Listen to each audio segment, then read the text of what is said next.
እንደዚህ አይነት ማራኪና ውብ የሆነ ግብ እንደማስቆጥር እኔ ራሱ አላውቅም ነበር። ነገር ግን የሆነው ሆኖ የግቡ ባለቤት እኔ ሆኛለሁኝ። ወደዚህ ቡድን የመጣሁትም ለዚህ ነው።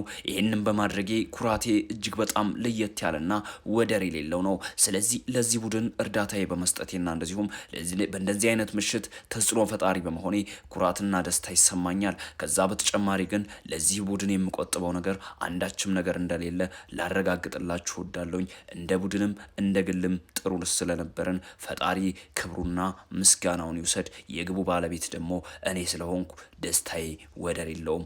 አሁንም ወደፊትም እኛ የምንጓዘው በዚህ መልኩ ነው። እንደዚህ አይነት ነገር ነው የምናደርገው በማለት እንግዲህ የአርሰናሉ አዲሱ ፈራሚ ኤብሪቺዜ በአውሮፓ ሻምፒዮንስ ሊጉ መድረክ እጅግ ውብና ማራኪ ሆነች የአመቱ ምርጥ ግብ ልትባል የምትችል ውብና ማራኪ ግብ አሳይቶናል። እንደዚህ አይነት አጫጭር የስፖርት መረጃዎች እንዲደርሳችሁ እዚች ጋር ያለውን የፕላስ ምልክት እየተጫናችሁ ቤተሰብ ሁኑ።